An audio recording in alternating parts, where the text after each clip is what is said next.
Olá, pessoal! Bem-vindos a mais uma análise focada na sua aprovação. Hoje o papo é sobre direito empresarial, um campo que não para de mudar, né? E entender essas mudanças é o que separa quem passa de quem fica pelo caminho. A gente vai desvendar as atualizações mais quentes que redesenharam o jeito de empreender aqui no Brasil. E para guiar nossa conversa, este episódio é baseado no caderno de estudos de número 5, elaborado pelo professor Dr. Marcelo Lessa, que é o grande idealizador e mentor do projeto ENAC Turbo. A gente vai mergulhar na extinção da Eireli, na ascensão da SLU e também falar sobre nome empresarial e escrituração contábil. Então, o nosso roteiro de hoje está bem direto ao ponto. Primeiro, vamos entender a morte da Eireli. Depois, a gente vê o que surgiu no lugar dela com a ascensão da SLU. Na sequência, vamos falar da identidade da empresa, que é o nome empresarial. E claro, um dever super importante, a escrituração. E para fechar com chave de ouro, aquela síntese com tudo que você precisa para a prova. Vamos começar falando do fim. Pode parecer meio estranho, mas é isso mesmo. Para a gente entender o tamanho da mudança que a SLU trouxe, primeiro a gente precisa dissecar por que a Eireli, a famosa empresa individual de responsabilidade limitada, simplesmente não deu certo e ficou para trás. Ela foi uma tentativa, né? Mas tinha um problema bem sério. E olha, a vida da Eireli foi bem curta, né? Ela nasceu em 2011, mas em 2019, com a Lei da Liberdade Econômica, que criou a SLU, ela já começou a perder o sentido. E aí, em 2021, veio a PADCAL, foi formalmente extinta. Durou só uma década. Uma lição e tanto sobre como a lei precisa acompanhar a realidade. E aqui está o pulo do gato para entender a morte dela. O grande problema, a barreira de entrada da Eireli, era essa exigência de um capital social mínimo de 100 salários mínimos. E o pior, tinha que integralizar tudo na hora de abrir a empresa. Isso, na prática, afastava a maioria dos pequenos empreendedores que queriam proteger seu patrimônio. Mas quem é que tinha toda essa grana para deixar parada?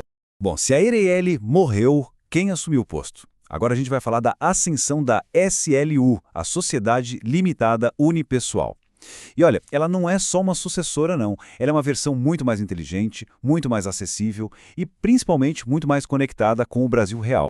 Quando a gente coloca as duas lado a lado, a diferença é gritante. Aquele capital mínimo de 100 salários da Eireli, na SLU isso simplesmente não existe. Outra coisa, a Eireli só permitia uma por CPF. Essa restrição também caiu por terra. Com a SLU você pode ter quantas quiser. O ponto em comum que é a responsabilidade limitada se manteve, mas a SLU fez o principal, derrubou as barreiras de entrada. Foi uma verdadeira revolução. Exato. Zero. Esse número é poderoso. Significa que, para abrir uma SLU e proteger o seu patrimônio pessoal, o capital social mínimo é zero. Você pode começar com qualquer valor. Isso sim democratizou o acesso à proteção patrimonial para quem empreende sozinho, uma coisa que a Eireli, com toda a sua exigência, nunca conseguiu fazer de verdade. E aqui, pessoal, atenção máxima. Essa é uma clássica pegadinha de prova, como o professor Lessa sempre alerta. Quem já tinha uma Eireli não precisou fazer absolutamente nada para mudar. A lei simplesmente determinou a transformação automática de todas as IRLs em SLUs. Foi o que a gente chama de OP Legis, ou seja, por força de lei. Sem precisar de alteração em contrato, sem burocracia. Simples e direto.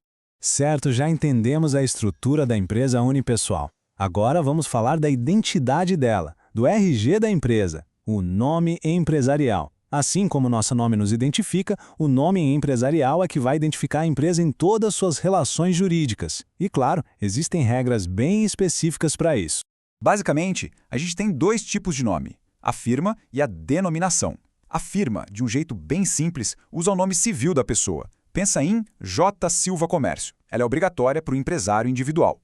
Já a denominação é mais criativa. Ela usa o nome fantasia ou descreve a atividade do negócio, tipo Companhia Siderúrgica Nacional. Essa é obrigatória para sociedades anônimas, as SAs. E a sociedade limitada, a nossa querida LTDA? Ah, ela é flexível. Pode escolher entre firma ou denominação. Com toda essa modernização, vem uma dúvida bem interessante. Será que dá para simplificar ao máximo e usar o próprio número do CNPJ como o nome da empresa?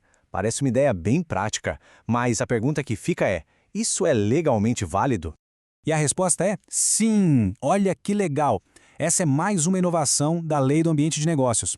O empresário pode, se ele quiser, optar por usar o número do CNPJ como o nome da empresa. A única regrinha é adicionar o tipo jurídico no final, como por exemplo 12.34578/00199 LTDA. É uma opção que mostra bem essa tendência de desburocratizar e simplificar tudo. Ok, a empresa está constituída, já tem o nome. E agora? Agora vamos falar de um dever fundamental de quase todo empresário: a escrituração contábil. E olha, manter os registros em dia não é só para a Receita Federal não, viu? É uma questão de organização, de prova jurídica e muitas vezes de sobrevivência do próprio negócio. A regra de ouro aqui é o sigilo. Em princípio, os livros da sua empresa são confidenciais. Ninguém pode simplesmente chegar e exigir ver tudo. Mas, como em quase tudo no direito, existem exceções. Um juiz pode determinar uma exibição parcial para resolver um ponto específico numa briga judicial. Agora, a exibição integral, que é aquela devassa completa nos livros, essa só acontece em situações muito graves, que estão listadas na lei como em casos de falência ou sucessão, por exemplo. Agora, vamos para a parte que todo mundo adora. Aquele momento da nossa revisão final, a síntese estratégica. Prepara o bloco de notas, porque agora vem os pontos que precisam estar na ponta da língua no dia da prova. São aqueles detalhes que a banca adora usar para separar o joio do trigo. Primeiro ponto-chave, e talvez o mais importante, a migração de Eireli para SLU foi automática. Ninguém precisou ir à junta comercial, não teve que fazer alteração contratual. A própria lei fez o serviço. Se a questão na prova disser que o empresário precisou fazer alguma coisa, pode marcar como errada sem medo. Segundo ponto para gravar, a flexibilidade da LTD contra a rigidez da SA. Lembre-se sempre, a sociedade limitada pode escolher. Ela pode usar firma com o nome dos sócios ou denominação com o nome fantasia. Já a sociedade anônima SA não tem essa escolha. Ela está presa à denominação. Nunca, em hipótese alguma, ela pode usar firma. É uma regra absoluta e que cai muito em prova. E por último, um alerta muito sério.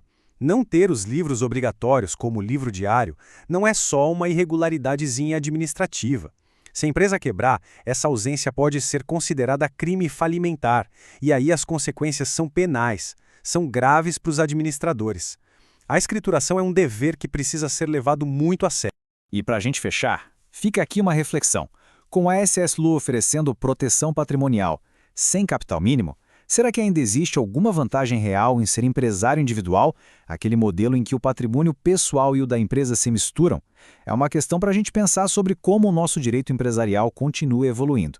Este foi um resumo produzido a partir do conteúdo do projeto ENAC Turbo, sob a autoria e orientação do professor Dr. Marcelo Lessa. Se esse conteúdo te ajudou, não esqueça de se inscrever no canal e ativar o sininho das notificações. Assim, o YouTube te avisa imediatamente assim que o próximo resumo for liberado. Até a próxima!